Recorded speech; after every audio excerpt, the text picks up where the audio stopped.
Hello guys, आप लोग कैसे हो। मैं अजीत प्रताप यादव आप लोगों के लिए वीडियो लेके आ गया। आज वीडियो में डिस्कस करूंगा कि क्लास 10th का chapter 3 metal and non metal Hindi में। तो बहुत बच्चों की डिमांड थी कि सर आप वीडियो बनाओ हिंदी में, तो इसके लिए मैं हिंदी में वीडियो बना रहा हूँ। ये पूरी सीरीज बन रही है। इसके बाद एक हिंदी की सीरीज कंप्लीट हो जाएगी तो इंग्लिश की सीरीज स्टार्ट करूँगा क्लास 10 के लिए। तो टारगेट 95 होना चाहिए आपका इसमें। इस वीडियो को अगर आपने देख लिया, पूरा देख लिया, तो आपके 95 मार्क्स से ज़्यादा मिल सकते हैं। तो गेट लेस स्टार्ट। धातु या धात।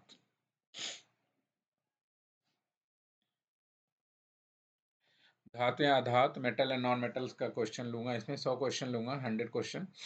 Answer based on the class science chapter 3 metal and non metal, designated to cover entire chapter thoroughly. तो धातु या धातु के भौतिक physical property of metal and non metal part, इसको मैं 5 पार्ट्स में डिस्कस करूंगा। तो फर्स्ट पार्ट में मैं डिस्कस करूंगा कि आपका भौतिक धातुओं के भौतिक और फिजिकल प्रॉपर्टी ऑफ धातु या अधात। धातुओं के 3 भौतिक गुण लिखिए। प्रश्न संख्या 1, धातुओं के 3 भौतिक गुण लिखिए। अघातवर्धनता, मैलिएबिलिटी। पहला है अघातवर्धनता, मैलिएबिलिटी। दूसरा है तन्यता, डक्टिलिटी। और तीसरा है धात्विक चरण, मेटेलिक क्लस्टर। अघातवर्धनता क्या होता है? मेटल के धातु की ऐसी प्रॉपर्टी जैसे उसको क्या है, पतली चादर में हम हथौड़ा मार के पतली चादर बना सकते हैं, उसको क्या बोलते हैं? अघातवर्धनता। और तन्यता, डक्टिलिटी क्या कहलाता है? अगर मेटल की ऐसी प्रॉपर्टी जिसके द्वारा मेटल को क्या, उसकी थिन पतली वायर बनाई जा सकती है, उसको क्या बोलते हैं? तन्यता। धातुओं, मेटलिक क्लस्टर मतलब सारे धातुओं में क्या है, चमक होती है। जैसे गोल्ड, सोना चमकता है, चांदी चमकती है। तो गोल्ड को लाइक करते हैं लोग, क्यों? गोल्ड इतना महंगा भी क्यों है?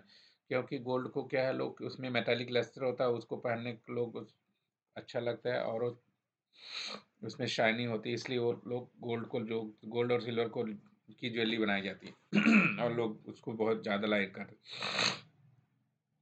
प्रश्न संख्या 2, अधातुओं के 3 भौतिक गुण लिखे हैं। भंगुरता, धात्विक चमक का अभाव, विद्युत की कुचालकता, ग्रेफाइट को छोड़कर। अधातुओं में क्या है? भंगुरता। अधातुओं क्या है, हम अगर हथौड़ा मारोगे कि क्या छोटे छोटे टुकड़ों में डिवाइड हो जाते हैं, उसको क्या बोलते हैं? भंगुरता। धात्विक चमक का अभाव। और क्या है? अधातुओं में धात्विक चमक नहीं होती, जैसे मेटल में होती है, उसमें अधातुओं में क्या है, चमक का अभाव, मतलब चमक होती नहीं। विद्युत की कुचालता, जो धातुएं होती हैं वो विद्युत की कुचालक होती हैं। ग्रेफाइट को छोड़कर। ग्रेफाइट क्या है? एक अधातु है लेकिन वो विद्युत का चालक। ग्रेफाइट का यूज कहाँ पे किया जाता है? पेंसिल में। आजकल आपने देखा होगा, नया बच्चों बच्चों के पास क्या होती है, एक ग्रेफाइट के रॉड्स आ रहे हैं उनके आजकल। पेंसिल आ रही हैं, पेन आ रहे हैं, उसके पेन में बच्चे डालते हैं कार्बन। पेंसिल पेन आजकल का प्रचलन है, बड़ा तेजी से बच्चे बड़ा लाइक कर रहे हैं उसको। आघातवर्धनता। प्रश्न संख्या 3, आघातवर्धनता, मेलिबिलिटी किसे कहते हैं? आघातवर्धनता, मेलिबिलिटी किसे कहते हैं? धातुओं का पत्थर हथौड़े द्वारा पीटकर पतली चादरों में बदले जा सकने वाले गुण को क्या बोलते हैं? मेलिबिलिटी, आघातवर्धनता। धातुओं को पत्थर या हथौड़े द्वारा पीटकर पतली चादरों में बदल देने की प्रक्रिया को क्या कहलाता है? आघातवर्धनता कहलाती है। तन्यता। प्रश्न संख्या 3, तन्यता, डक्टिलिटी किसे कहते हैं? धातुओं को खींचकर पतले तारों में बदलने जाने जा सकने वाले गुण को क्या बोलते हैं? डक्टिलिटी। कौन सी धातु सबसे अधिक आघातवर्ध है? सोना। प्रश्न संख्या 6, 6, कौन सी धातु सबसे अधिक तन्य होती है? गोल्ड। प्रश्न संख्या 7, हम कमरे के ताप पर द्रव अवस्था में पाई जाने वाली धातु का नाम बताइए। पारा। पारा जो मर्क्यूरी, मर्क्यूरी क्या है? कमरे के ताप मतलब 25 डिग्री सेल्सियस पे क्या है, लिक्विड में होता है। प्रश्न संख्या 8, एल्यूमिनियम की पन्नी का उपयोग खाद्य पदार्थों को लपेटने में क्यों किया जाता है? क्योंकि यह आघातवर्धन है और इससे पतली चादरों में बदला जा सकता है। प्रश्न संख्या 9, विद्युत की सबसे अच्छी चालक धातु कौन सी है? चांदी। विद्युत की सबसे अच्छी चालक धातु कौन सी? चांदी। विद्युत का चालक बनाने के लिए तांबे का उपयोग चांदी से अधिक क्यों किया जाता है? क्योंकि तांबा चांदी की तुलना में सस्ता और अधिक उपलब्ध है। प्रश्न संख्या 10, विद्युत की का चालक बनाने के लिए तांबे का उपयोग चांदी से अधिक क्यों किया जाता है? क्योंकि तांबा चांदी की तुलना में सस्ता और अधिक उपलब्ध है। अब भाग 2 में हम रासायनिक गुणधर्म, केमिकल प्रॉपर्टी और मेटल एंड नॉन मेटल करेंगे। प्रश्न संख्या 11, धातुएं ऑक्सीजन के साथ अपक्रिया करके क्या बनाती है? धात्विक ऑक्साइड बनाती हैं। प्रश्न संख्या 12, धात्विक ऑक्साइड की प्रकृति कैसी होती है? क्षारीय, बेसिक या उभयधर्मी, भौटरिक होती है। धात्विक ऑक्साइड की प्रकृति बेसिक या उभयधर्मी होती है। प्रश्न संख्या 13, अधात्विक ऑक्साइड की प्रकृति कैसी होती है? अम्लीय या उदासीन? अम्लीय एसिडिक और उदासीन न्यूट्रल। प्रश्न संख्या 14, उभयधर्मी ऑक्साइड किसे कहते हैं? वे ऑक्साइड जो अम्ल या क्षारक दोनों के साथ अभिक्रिया करके लवण या जल बनाते हैं उसे उभयधर्मी ऑक्साइड कहते हैं। प्रश्न संख्या 15, उभयधर्मी ऑक्साइड के दो उदाहरण दीजिए। Aluminium oxide, zinc oxide.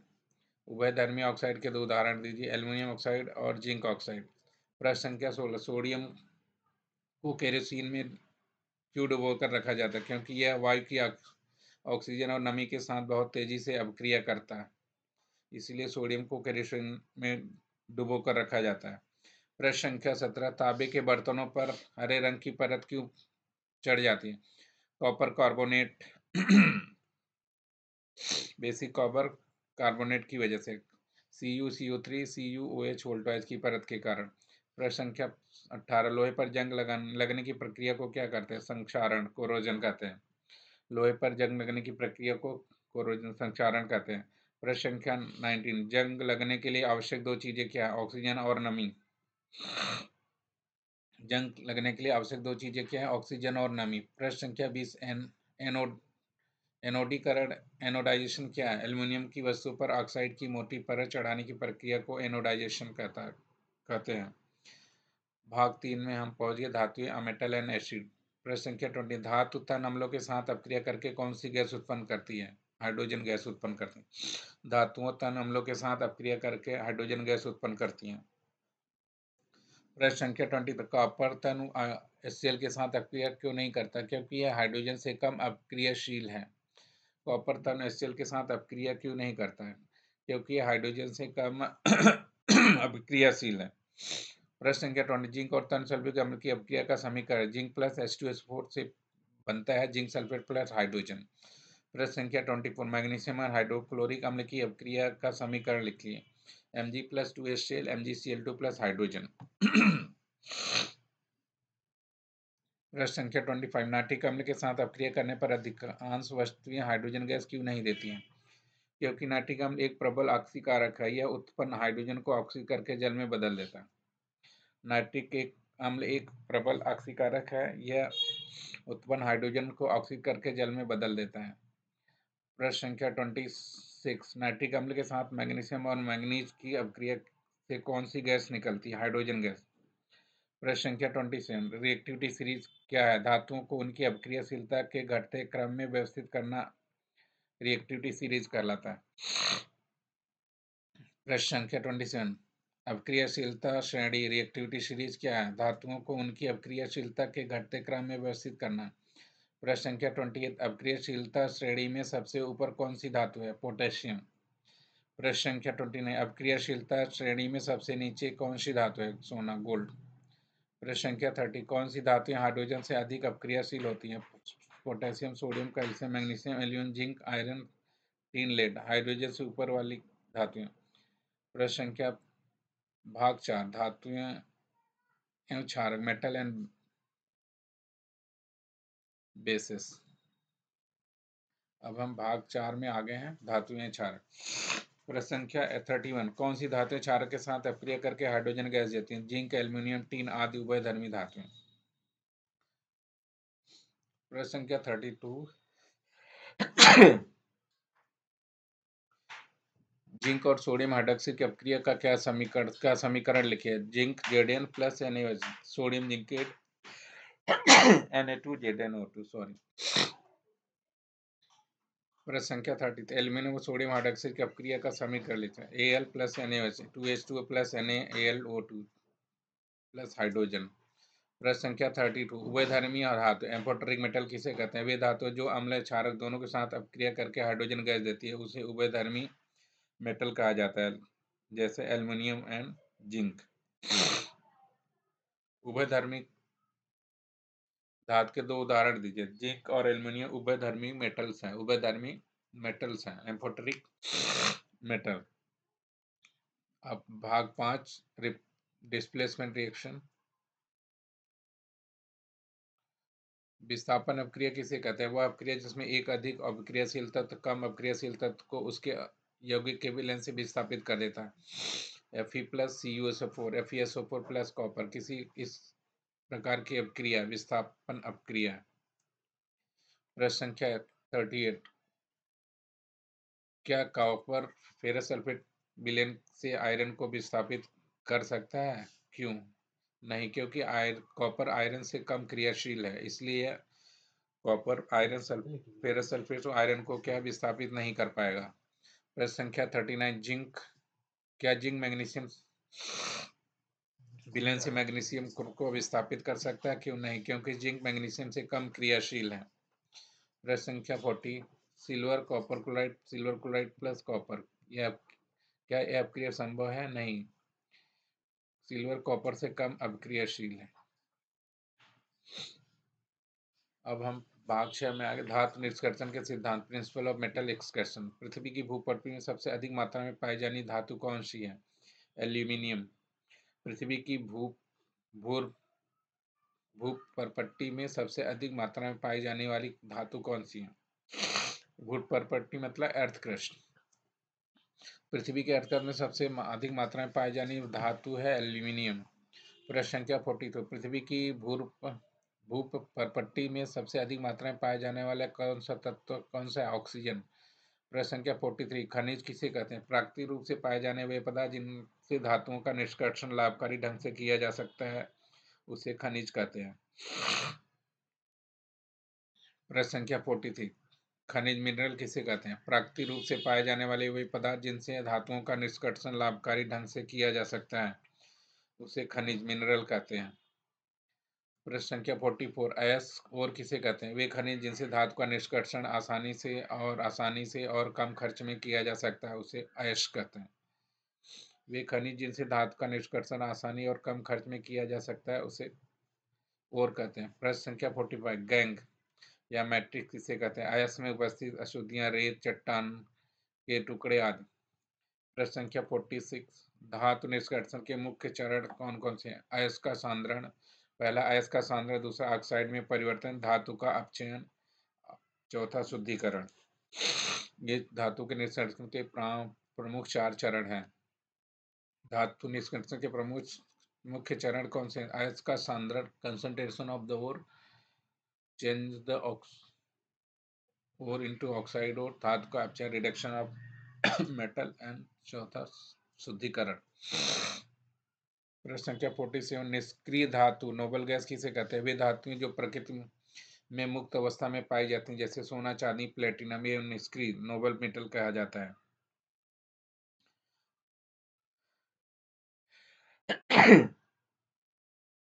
प्रश्न संख्या 47, निष्क्रिय धातु नोबल मेटल किसे कहते हैं? वे धातुएं जो प्रकृति में मुक्त अवस्था में पाई जाती हैं जैसे सोना, चांदी, प्लेटिनम, इनको हम नोबल गैस कहते हैं। प्रश्न संख्या 48, कैल्सिनेशन क्या है? कार्बोनेट गैस को वायु की अनुपस्थिति में गर्म करके ऑक्साइड में बदलना कैल्सिनेशन कहलाता है। कैल्सिनेशन क्या होता है? कार्बोनेट गैस को वायु की अनुपस्थिति में गर्म करके ऑक्साइड में बदलने की प्रक्रिया को कैल्सिनेशन कहा जाता है। भर्जन रोस्टिंग क्या है? सल्फाइड अयस्क को वायु की अधिकता में गर्म करके ऑक्साइड में बदलना रोस्टिंग कहलाता है।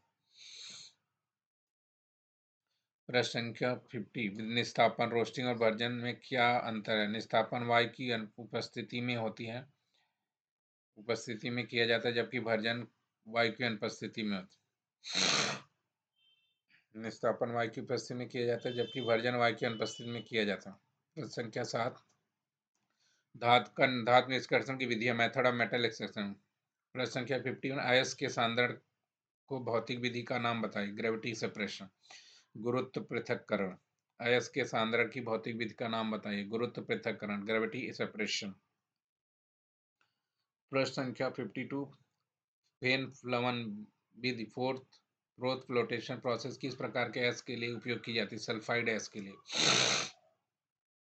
प्रश्न संख्या 53, चुंबकीय पृथक्करण मैग्नेटिक सेपरेशन किस प्रकार के अयस्क के लिए उपयोग किया जाता है? चुंबकीय गुण वाले अयस्कों के लिए, जैसे FeT, Fe3O4। प्रश्न संख्या प्रश्न 54, अपचयन रिडक्शन किसे कहते हैं? धातु के ऑक्साइड से ऑक्सीजन हटाने की प्रक्रिया को अपचयन कहते हैं। प्रश्न संख्या 55, प्रगलन स्मेल्टिंग क्या है? धातु के ऑक्साइड को कार्बन के साथ गर्म करके धातु प्राप्त करना स्मेल्टिंग कहलाता है। प्रगलन स्मेल्टिंग, धातु के ऑक्साइड को कार्बन के साथ गर्म करके धातु प्राप्त करना स्मेल्टिंग कहलाता है। प्रश्न संख्या 53, निष्क्रिय धातुओं का निष्कर्षण कैसे किया जाता है? विद्युत अपघटनी परिष्करण के द्वारा। प्रश्न संख्या 50, एल्यूमिनियम का निष्कर्षण किस विधि द्वारा किया? इलेक्ट्रोलिसिस द्वारा। द्रवित सोडियम क्लोराइड का विद्युत अपघटन कराने पर कैथोड पर क्या प्राप्त होता है? सोडियम धातु। द्रवित सोडियम का विद्युत अपघटन करने पर एनोड पर क्या प्राप्त होता है? Chlorine gas.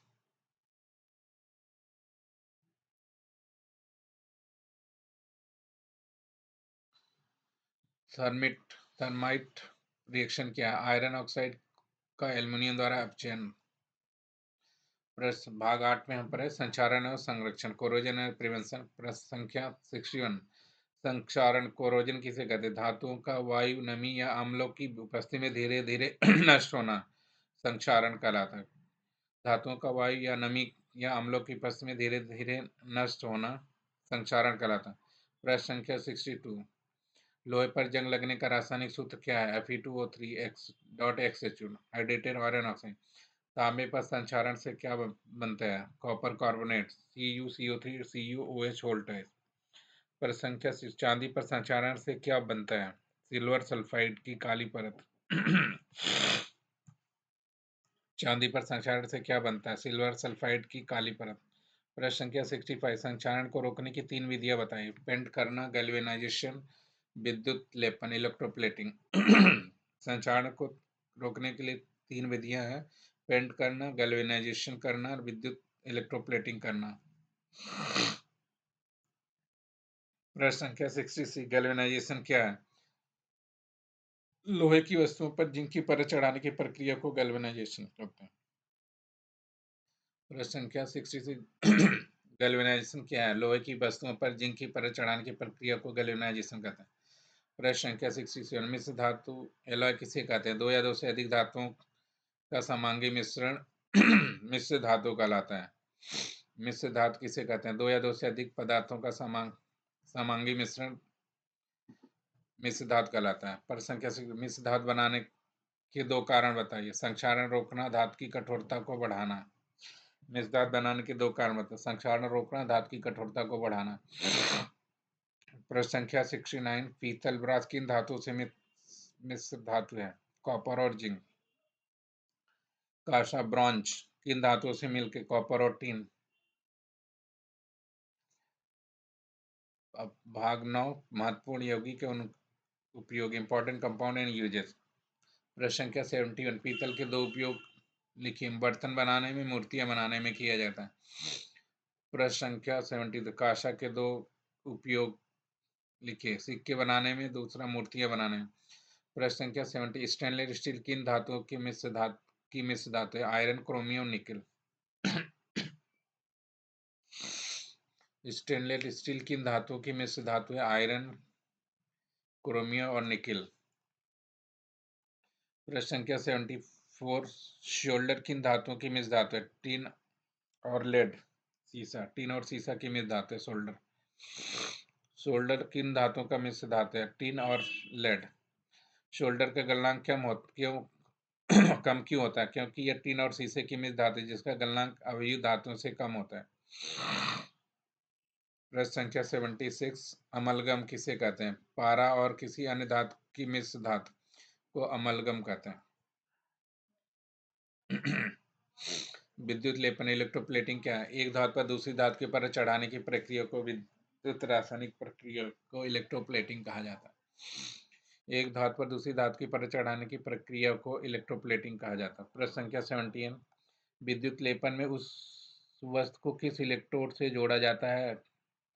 वस्तु को किस कैथोड ऋणात्मक इलेक्ट्रोड से। प्रश्न, लोहे पर जस्ता जिंक की परत चढ़ाने को क्या कहते हैं? गैल्वेनाइजेशन। लोहे पर जस्ता जिंक की परत चढ़ाने की को क्या कहते हैं? गैल्वेनाइजेशन। लोहे पर टीन की परत चढ़ाने से उसका संचारण क्यों रुक गया? क्योंकि टीन एक निष्क्रिय धातु है, यह लोहे और वायु की नमी के संपर्क में आने से रोकती है। अब भाग 10 धारणात्मक एवं व्यवहारिक कंसेप्चुअल एंड प्रैक्टिकल क्वेश्चन करेंगे। प्रश्न संख्या 81, वर्षा क्या सोडियम धातु को तन्व HCl में डाला जा सकता है? नहीं, क्योंकि ये बहुत तेजी से अपक्रिया करके विस्फोट कर सकती है। क्या सोडियम धातु को तन्व HCl में डाला जा सकता है? नहीं, क्योंकि ये बहुत अधिक तेजी से अपक्रिया करके विस्फोट कर सकती है। आयोडीन के क्रिस्टल में चमक क्यों होती है? क्योंकि यह एक अधात्विक चमक है। आयोडीन के क्रिस्टल में चमक क्यों होती है? क्योंकि एक अधात्विक चमक होती है। ग्रेफाइट विद्युत का सुचालक क्यों है? क्योंकि इसमें मुक्त इलेक्ट्रॉन उपस्थित होते हैं। प्रश्न संख्या 84, अम्लीय वर्षा संगमरमर के भवनों को कैसे नुकसान पहुंचाती है? संगमरमर कैल्शियम कार्बोनेट का बना होता है, जो अम्ल के साथ अपक्रिया करके घुलनशील लवण बनाता है। अम्लीय वर्षा संगमरमर के भवनों को कैसे नुकसान पहुंचाती है? संगमरमर कैल्शियम कार्बोनेट का बना होता है, जो अम्ल के साथ अपक्रिया करके घुलनशील लवण बनाते हैं। प्रश्न संख्या 85, सिल्वर के आभूषणों को हवा में रखने पर वे काली क्यों पड़ जाती हैं? वायु में उपस्थित हाइड्रोजन सल्फाइड गैस के साथ अपक्रिया करके सिल्वर सल्फाइड बनाने के कारण।